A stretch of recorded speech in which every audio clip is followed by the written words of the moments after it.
Warahmatullahi wabarakatuh. Bismillahirrahmanirrahim. Alhamdulillahi rabbil alamin. Wassalatu wassalamu ala asyrafil anbiya wal mursalin wa ala alihi wa ashabihi ajma'in. La haula wa la quwwata illa billahil aliyyil azim. Rabbi shrah li sadri wa yassir li amri wahlul 'uqdatam min lisani yafqahu qawli. Amma ba'du, fa'akulu wa 'alallahi tawakkuli. Ma'asyiral hadirin, jamaah yang mulia, meneruskan daripada perkataan sahabat Ali karramallahu wajhah, wa taqwa khairu zadin. Bermula takwa itu sebagus-bagus bekal lil akhirati, untuk menuju akhirat, menuju kampung akhirat. Lain tidak, senantiasa bertakwa kepada Allah. Orang bertakwa itu mengerjakan seluruh perintah Allah dan menjauhi larangannya. Kalau dalam keterangan lain, takwa itu yuradu bihi al-ikhlas. Yang dikehendaki dengan takwa itu apabila beramal dengan ikhlas. Wal ikhlas yuhassinul a'mal. Kata Nabi, ikhlas itu adalah benteng amal. Amal bisa kuat kalau didasari dengan ikhlas. Tapi kalau tidak didasari dengan ikhlas, amal tidak kuat. Ibarat pohon, kalau akarnya masih mau bertahan, bersembunyi di dalam tanah, pohon kuat. Tapi kalau akarnya keluar dari persembunyiannya, berarti pohon tumbang. Amal apabila ikhlas masih berada di dalam jiwa kita yang beramal, maka amal menjadi kuat. Tapi kalau ikhlas hilang dari jiwa kita orang yang beramal, maka tumbang, tidak dapat bertahan lama. Yang ada timbul mengeluh, resah, gelisah. Maka itu ikhlas yang paling penting. Faman khalusat niyatuhu tamma aunullah. Barang siapa yang murni ikhlasnya, maka sempurna datang pertolongan Allah. Ternyata pertolongan Allah datang kepada orang yang selalu ikhlas, karena orang ikhlas itulah orang bertakwa. Sebaik-baik bekal beramal ikhlas untuk di alam kubur. Kemudian wal ibadatu khairu bida'atin. Beribadah itu sebaik-baik dagangan. Makin banyak kita beribadah, makin banyak keuntungan. Makin banyak barang dagangan kita, makin banyak keuntungan. Tapi makin sedikit dagangan kita, sedikit untungnya. Tapi kalau banyak, banyak untungnya. Dagangannya banyak, konter punya, warung makan punya, rumah tempat persinggahan punya, hotel punya, kebun sawit punya, kebun kelapa punya. Itu banyak untungnya. Murah sawit, Pinang mahal. Pinang murah, sawit mahal, hotel bisi. Nah, hotel kada bisi, makan gratis, warung nasi. Warung nasi kandas, masih ada lagi punya toko yang lain. Jadi banyak cabangnya, banyak keuntungan. Beribadah itu begitu. Makin banyak beribadah, makin banyak keuntungan. Makanya ibadah sebaik-baik barang dagangan. Makin banyak ibadah, makin banyak untungnya. Makanya beribadah litapannun, untuk diwarna-warnai.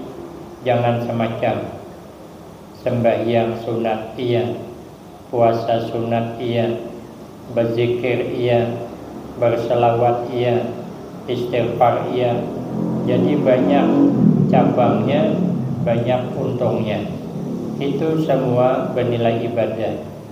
Menolong orang bernilai ibadah, gawi. Karena kita tidak tahu lewat ibadah mana Allah beri kita rahmatnya. Kalau dalam kitab Mukhtarul Ahadis, hamba Allah ini kesian. Dalam satu cerita perempuan, dalam satu cerita wanita, dia banyak maksiatnya, bahkan sempat menjual harga diri. Tapi suatu saat dia keluar dari tempatnya, berjalan kehausan, lalu singgah di satu sumur kolam. Kolamnya lumayan dalam. Lalu minumlah di situ. Dah hilang dahaga, naik dia. Sekali hendak melanjutkan perjalanan, ada anjing. Anjing itu kehausan. Dalam hadis itu terkeluar ilatnya dan dia memakan serangga tanah, saking dahaganya. Lalu perempuan ini kesian. Kenapa dia kesian? Karena dia baru merasakan bagaimana sulitnya kalau dahaga, ingin minum. Berarti anjing juga seperti itu. Akhirnya perempuan ini turun ke dalam kolam. Dalam satu riwayat dibukakan sebahagian pakaiannya, menciduk air yang ada di kolam, lalu dikasih minum ini anjing. Anjing pun minum.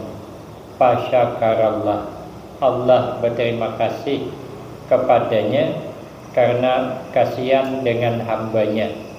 Maka itu orang yang dikasihi Allah adalah orang yang banyak kasih sayang kepada sesama makhluk. Kalau kita selalu punya sifat kasih sayang kepada sesama makhluk, maka Allah sayang kepada kita. Akhirnya perempuan ini diubah menjadi orang baik, dosa terampuni. Nah, maka itu sekecil apapun ibadah, kita tidak anggap kecil, karena kita beribadah menghadap Allah yang maha besar. Maka banyak beribadah sepaling baik dagangan. Orang berdagang kan mau nambah terus. Kalau dia ada modal, tambah lagi bisnis ini. Ada lagi modal, nambah lagi. Yang berkebun gitu juga. Sudah banyak kebun sawitnya 6 hektar dah. Tapi dia ada duit. Ada orang jual kebun sawit murah, belinya lagi. Ada lagi, belinya lagi. Nah, itulah orang sepaling baik dagangan adalah ibadah. Kalau ada kesempatan, tambah lagi ibadah. Ada kesempatan, tambah lagi. Itu namanya sebaik-baik dagangan. Kemudian yang keempat, wal amalu sholihu khairu qaidin. dan beramal soleh itu sebaik-baik perkara yang menuntun ilal jannati, masuk ke dalam surga. Jadi amal soleh itulah sebaik-baik yang menuntun kita menuju ke alam surga. Maka itu kita berusaha beramal soleh sebanyak-banyaknya. Kemudian wa husnul khuluqi khairu qarinatin, dan sepaling baik budi pekerti dan sebaik-baik budi pekerti, khairu qarinin, itu sepaling baik kawan. Kawan yang paling baik adalah ba'akhlakul karimah. Kalau kita nih ba'akhlakul karimah, kawan banyak. Tapi kalau tidak ba'akhlakul karimah, kawan sedikit. Kalau baik budi pekerti kita, beradab kita, berkasih sayang kita, itu namanya ba'akhlakul karimah.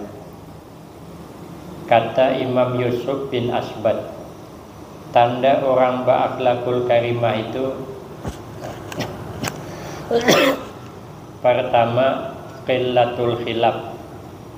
Orangnya tidak suka banyak bersengketa, tidak suka banyak bertikai, tidak suka berselisih paham, tidak suka berdebat, tidak suka bermusuh-musuhan.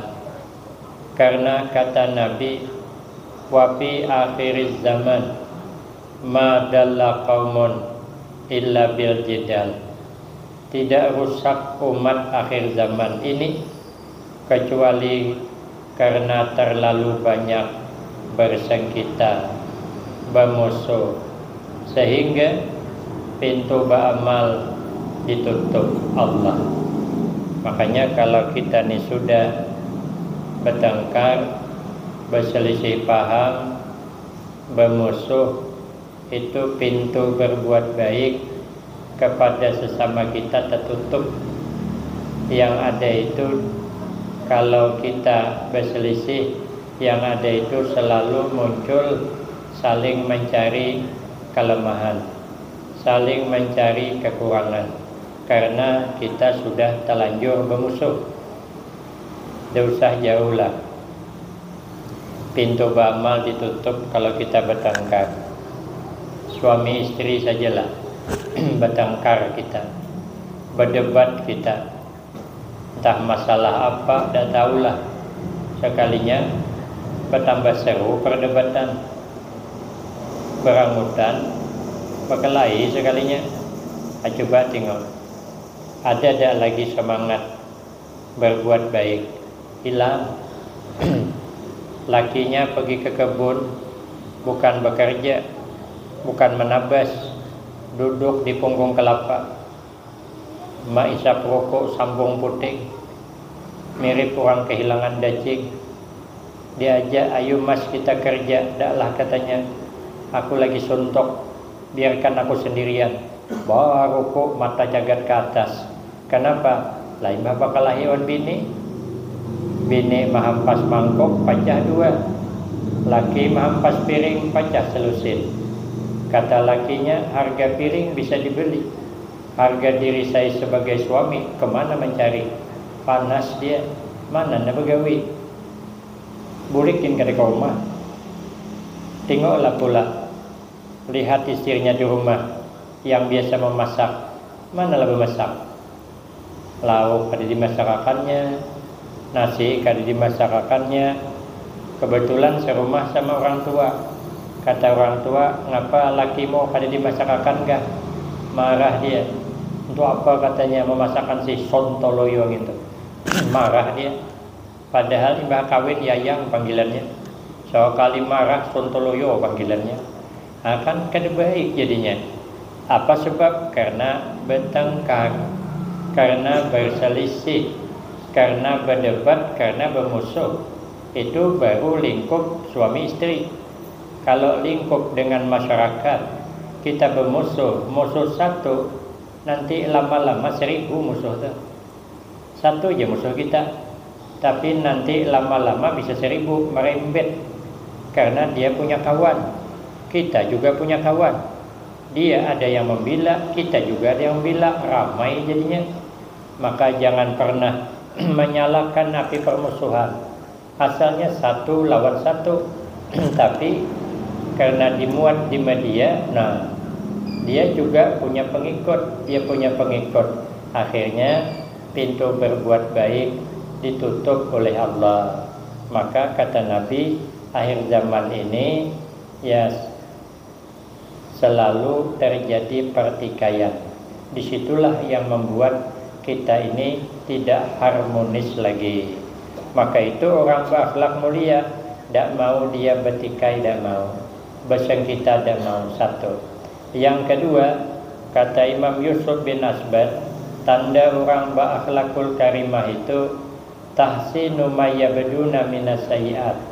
Dia suka memperbaiki sesuatu yang muncul, sesuatu yang tidak baik. Ada cerita yang kurang baik, diperbaikinya. Tidak mau dia menambah-nambahi sehingga tambah jelek, tidak mau. Selalu dia memperbaiki. Kenapa? Karena sesuatu itu orang terjadi bermusuh-musuhan sebab salah paham aja. Kalau ada di antara kawan kita tidak berteguran, kita perbaiki. Kenapa? Sebab karena orang itu bermusuh karena salah paham. Kenapa lampu mati? Karena kabelnya konslet, maka lampu mati.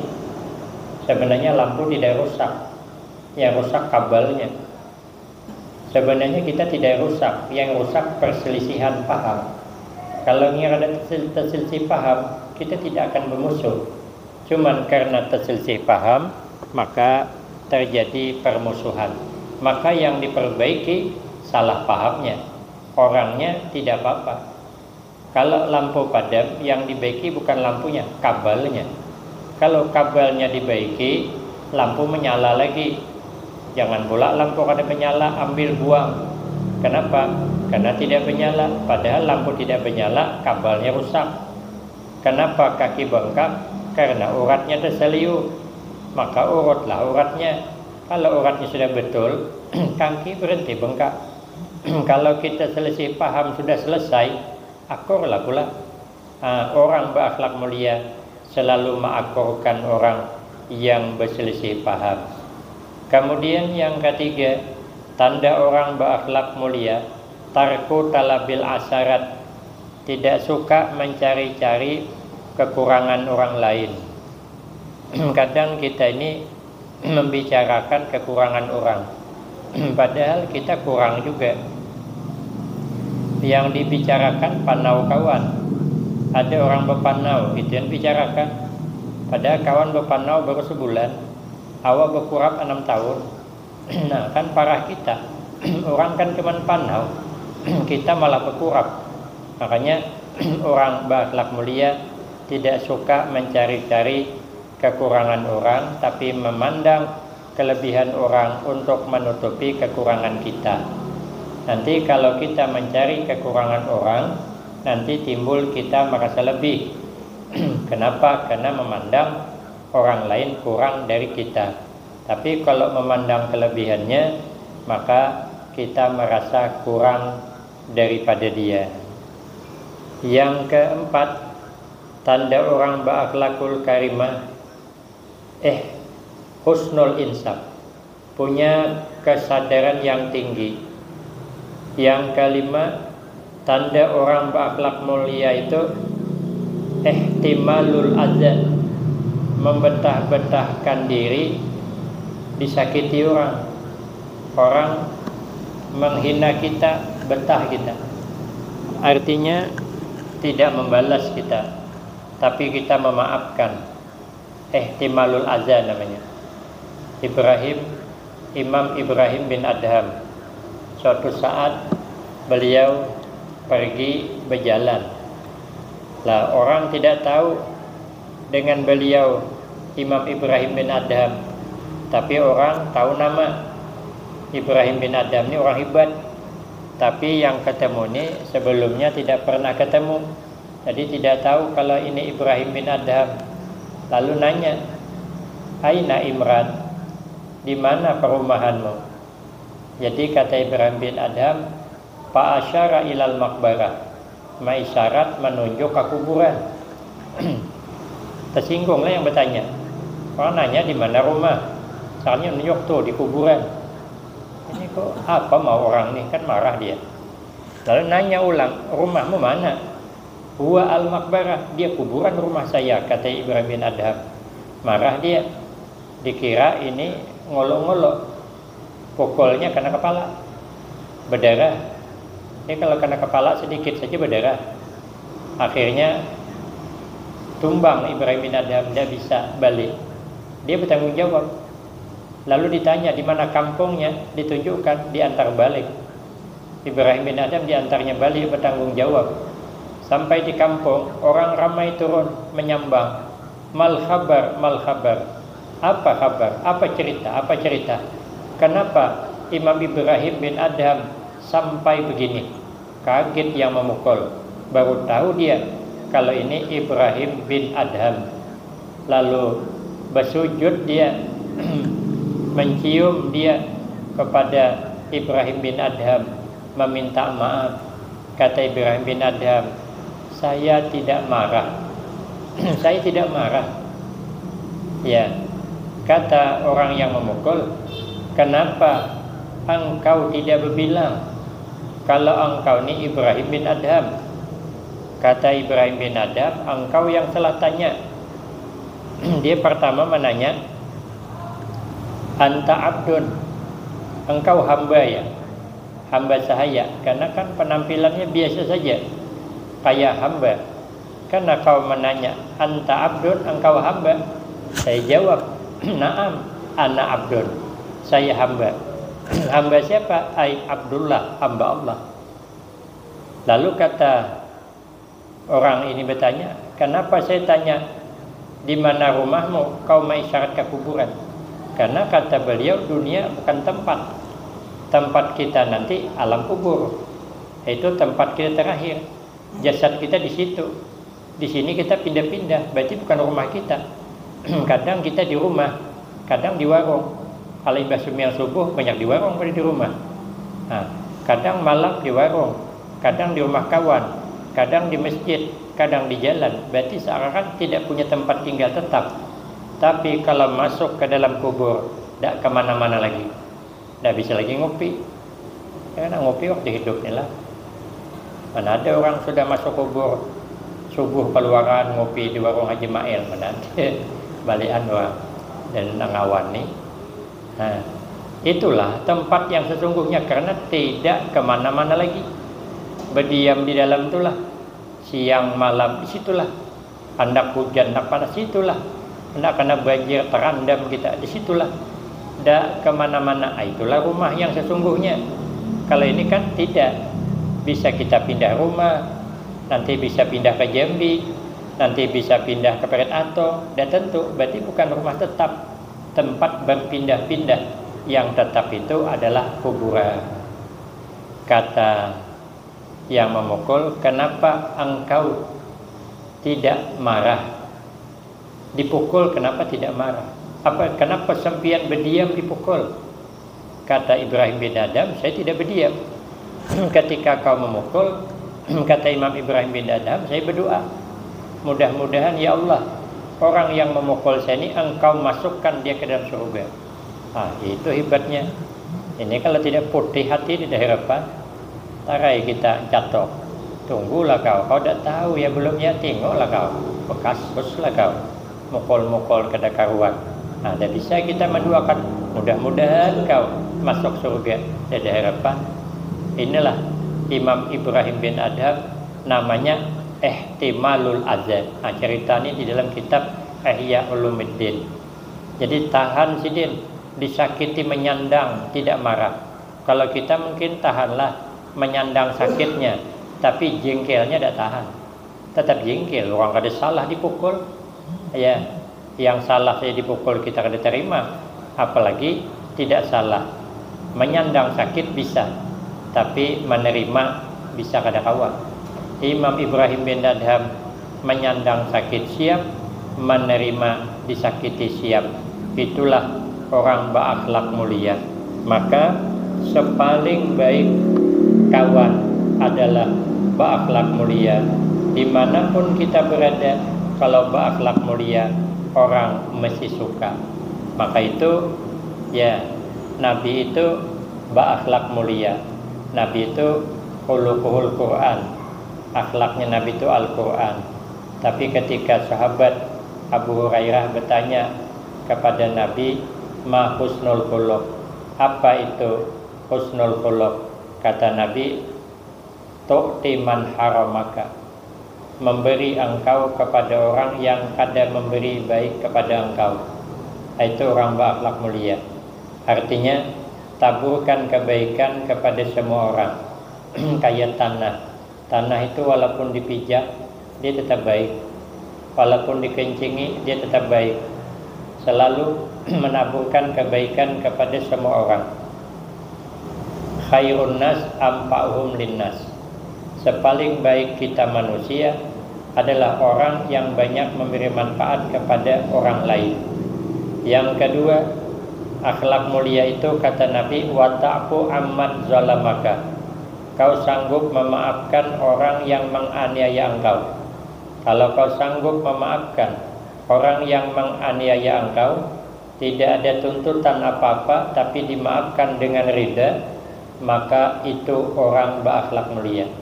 Yang ketiga, kata Nabi, wa tasilu man qata'aka. Engkau pererat tali persaudaraan kepada orang yang memutuskan tali persaudaraan kepada engkau. Maka orang yang selalu mempererat tali persaudaraan, orang yang selalu memberi maaf kesalahan orang lain, orang yang selalu menaburkan kebaikan kepada semua orang, ternyata itulah akhlak yang mulia, dan itulah teman yang sebaik-baiknya sampai menemani kita ke alam kubur. Kalau kawan di dunia sampai di depan kubur tidak bisa lagi menemani kita. Mudah-mudahan kita dapat berakhlak meniru akhlaknya Rasulullah sallallahu alaihi wasallam. Amin Allahumma amin. Ini saja yang dapat saya sampaikan. Lebih dan kurang banyak minta maaf. Datang terlambat. Saya baru pulang dari Pematang Lumut. Sampai ke rumah sudah azan. Rencana mau perai. Sekali masuk ke rumah lampu pagi. Saya takut hantu pocong. Apa itulah bagi pengajian jelas. Ulun kuliah berkadap di rumah, surangan di rumah. Orang rumah ngajar di Pembengis dengan anaknya sendirian. Saya masuk, rasa ada orang di dalam tuh. Dalam putar haluan, pergi ke sini. Minum pun kada sempat lagi. Lebih kurang minta maaf. Wabillahi taufiq wal hidayah. Wassalamualaikum warahmatullahi wabarakatuh.